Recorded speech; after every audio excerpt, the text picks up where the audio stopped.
Hey guys, how's it going? It's Andy from Magoo Investing. Welcome back. In this episode, we're going to be talking about what my current stock portfolio looks like for February of 2020. This was a video that I was kind of contemplating doing, considering most of these positions are exactly the same. I've added on to a couple of them, but the stocks themselves are the same. So I posted on this new poll feature, which I'd highly recommend if you're using mobile for YouTube. I'm going to be posting there more often. And so I put up a poll asking if I should make this video. And people said yes, so I'm going to be trying to use that more often to get my audience more engaged in what type of videos I'm making, so be looking out for that. Before we get started, I got to say that I'm not a licensed financial advisor, and I highly recommend talking to a professional, someone that can find you the best places to put your money going forward. In addition, I really appreciate if you hit that like and subscribe button, as it would help my channel out a lot. So in this video, I'm going to be describing the positions I have, how they've performed since I made that last video in January, and talk about my expectations about the companies going forward.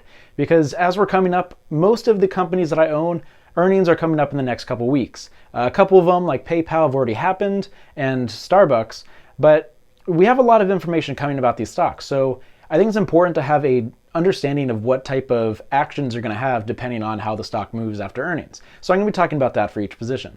So the first company I want to talk about is my position in Twitter, ticker symbol TWTR. I've had this position since November of 2019, so it's one of the longer positions I've actually held. And in the couple videos I've talked about having Twitter, I've gotten a little bit of flack for it. I've often said that I prefer Twitter over Facebook as an investment because I like the potential opportunities with Twitter more than Facebook. And people are like, what? You want to take Twitter over Facebook? You're ridiculous. But the reason I took this position is if I show the charts, it meets all of my criteria for taking a position. It fell after poor news after they missed on ad revenue because they had a bug with their system. It's a company that I use every day. It built a nice support and I took a position. Also, I'd like to point out, since I've taken a position in this company, Twitter's up 10% and Facebook is only up 5.5%.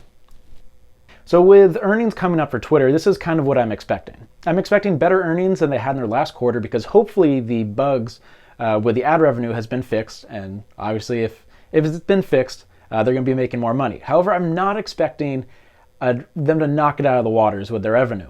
And one of the reasons I'm kind of curious about that is I'm curious to see how the removal of political ads from Twitter is going to affect their bottom line. This is something where Jack from Twitter came out and said they're not going to be allowing political ads anymore. And now as we're getting closer to the 2020 election, a lot of money is being put into advertisements on social media. They mentioned that for the midterm elections, they only made around $3 million in ad revenue. Obviously, when you have a larger political election coming up like this, there'll probably be more money to be made, but I'm curious to see how this affects their bottom line for the next year. So depending on what Twitter does next because of earnings, if they flop on earnings, I will be looking to take a larger position. This is a company that I love and I want to be a part of for the upcoming future. And so if it falls, I think of that as a company that I love going on a discount. Obviously, the track record that they've had for all time is not looking that great. They're still below their IPO price, but I love the potential associated with Twitter, and that's why it's my favorite company that I own. All right, before we get started, do you notice something's weird? All right, yeah, I got a green screen. Depending on how good my editing skills were, maybe you haven't noticed at this point, but it's something that I've wanted to do for a while because I think it'll add some more flair to my videos where I can put a background that's a little more interesting than just looking at my whiteboard every time. So let me know in the comments if it's too distracting, if you want me to go back to the old way, but I thought I'd put $40 into buying a green screen and see how it looked. So let me know in the comment section down below. So StarBucks is a company that I bought on the same day as Twitter. And so that was November 1st, and it's been one of the more underwhelming stocks that I've owned. And since I've owned the position, I'm only up a couple percentages, and year to date, it's actually down around 2%. Something to take note of is it does go ex-dividend in the next couple days. However, the percentage it pays out is only around 1.5%, so it's not something that you would buy just because of the dividend, but I'm going to take that money before I ever exit that position. So overall, it's not my favorite company, but why did I take a position in it? And the reason I did is because I thought the charts looked pretty nice. It had a very nice push up to its all-time highs, it had a nice pullback, built a support, and I took a position. It's one of the more simple trades I've ever taken, and it hasn't worked out for me super well, but it's something that I don't regret taking a position in. One of the reasons it's kind of been hit recently is when they released earnings last week, they talked about how they beat expectations for their numbers, but they're worried about the potential of coronavirus on their financial 2020. So that's going to be something to watch. If a company like Twitter has poor earnings in the upcoming weeks, or I guess throughout the rest of this year, the first stock I'd be willing to sell would be StarBucks. And I'd be willing to sell that to take a position in a company I like more. Currently, I feel comfortable with my position sizes, and without any discounts right now, I'm cool holding where I am right now. But if stuff changes, Starbucks is probably going to be the first one to go. Next up, we're going to be talking about Activision, ticker symbol ATVI. This is a company that I love what they do before I even knew about the stock market. They're well known for their games like Call of Duty, World of Warcraft, Overwatch, that kind of stuff. So they have some very popular games. But the reason I'm really excited about this company is the fact that they're really committing into esports leagues. And there have been plenty of examples of Activision being involved in that, stuff like Hearthstone, Call of Duty, that type of pro play. However, I'm kind of curious to see what they do with their Overwatch League, OWL. And in the past, they've kind of had it as a hub, like many other esports, where they have a hub studio, mainly in Los Angeles, where all the games take place. And now they're trying to expand worldwide. And now so each team has their own home base. And it's going to require that teams are going to be traveling like a normal sporting team would. And so people have been pretty vocal on Twitter with the crowd I follow, talking about how it's horrible for the players. But as a stock owner, I'm curious to see the expansion it has into markets that maybe wouldn't have that much impact in the past. So that's going to be something I'm going to be watching for the upcoming future. We are going to have to wait a little bit to see stuff about that because currently with coronavirus and some of the teams being located in China, they have canceled games in that region for the time being. So we're going to have to wait a little bit to see what's happening with their Overwatch League, but it's the thing that I'm most excited for.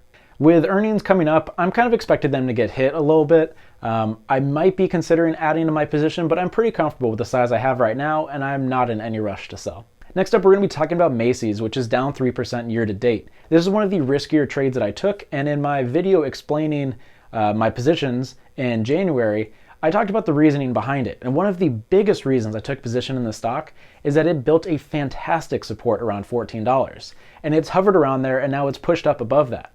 And so while it has not been super profitable for me so far, the fact that it's holding above that $14 mark gives me a lot of hope going forward.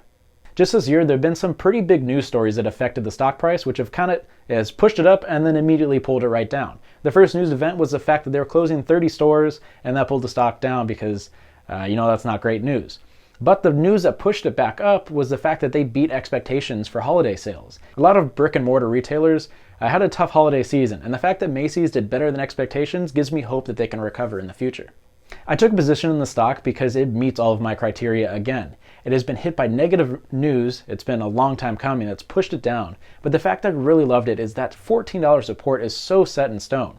And so I don't have to worry about the daily movement of the stock. If it goes below $14, I will be selling my position. And if it doesn't do that, I'm going to hold it on the way up. And with the fact that it's fallen so far in 2019, it gives so much potential upside. And that's why this position is one of my favorites in my portfolio right now. If with the next earnings the stock falls, I'm comfortable adding as long as it stays above the $15 mark. Between $15 and $14, that's where I'm going to kind of be watching and kind of sitting on edge. If it stays above that, I'm happy to add on to my position, but being below $15 is kind of where my cutoff point will be. All right, next stock I want to talk about is PayPal, ticker symbol PYPL. This is one of my favorite companies in real life, but it's an example of me not putting all of my money into a company that I love in real life. It's something that I want to be a part of and be a shareholder, and by shareholder I mean single shareholder. It's something I want to be a part of, but it does not give a great opportunity in my opinion. When I put up the all-time chart, you can see that it's pushed up close to its all-time highs. And I've been very vocal about not liking buying around all-time highs. I think the market's pretty overextended right now, and I don't want to put myself at an additional risk by buying closer to these highs. So I want to be a part of it. If the stock goes up, great. If it goes down, that's when I'll be willing to take a position. But when it's up this high, I don't feel comfortable adding to it right now. Recently, they had their earnings, and while they had great information on the fact that they had $200 billion in money transferred in quarter 4 of 2019, they lowered their potential outlook for 2020, which pushed the stock down a little bit. I've kind of seen some mixed signals with them. The fact that they've been really good at increasing their revenue and their money transferred, but the fact that they're giving a slightly lowered outlook on 2020 makes me kind of curious to see what their next year is going to look like for them. So currently, I'm comfortable with just holding one share. If it goes down, maybe down to like the $100, maybe $90 mark, I'd be comfortable adding on to it. But until then, I'm just going to be sitting on the sideline with my single share, cheering them on. And so my best performing stock so far in 2020, it's Bitcoin, baby. Bitcoin is booming. It's going to the moon. It's up 25% year to date. And I'm happy to say that I am officially break even on Bitcoin. And so Bitcoin was one of these things I talked about where it's one of the riskier positions in my portfolio. I don't understand it completely, which is why I don't have a lot of money involved with it. I have enough in there where I will make a decent amount of profit if it goes up to the levels where I expect it to do.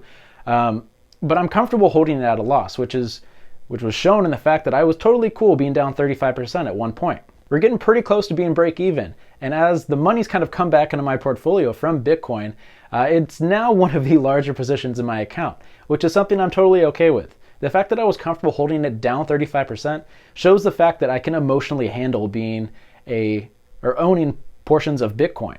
This is probably going to be the longest held position in my account, just for the fact that I want to be in this for the long run. I'm not trying to just get in, get out, make a quick buck. I want to ride this up to $100,000, and that's my end goal. And I think that'll be in around 5 years, but I'm curious to see how it moves. So overall, I'm pretty happy with my portfolio. 2020 has been kind of up and down so far. There was a lot of tension involved with stuff in Iran. You have coronavirus hitting right now. But the fact that my portfolio is still staying afloat makes me feel pretty confident for the upcoming months. I'll be very curious to see if February will be a better month or it will be pretty even like it was right now. Thanks for watching this video. Let me know what stocks you're holding currently and which part of my portfolio you think is the riskiest or you think is the best investment. Let me know in the comment section down below. Thanks for watching this video, and I'll see you in the next episode. Thanks for watching.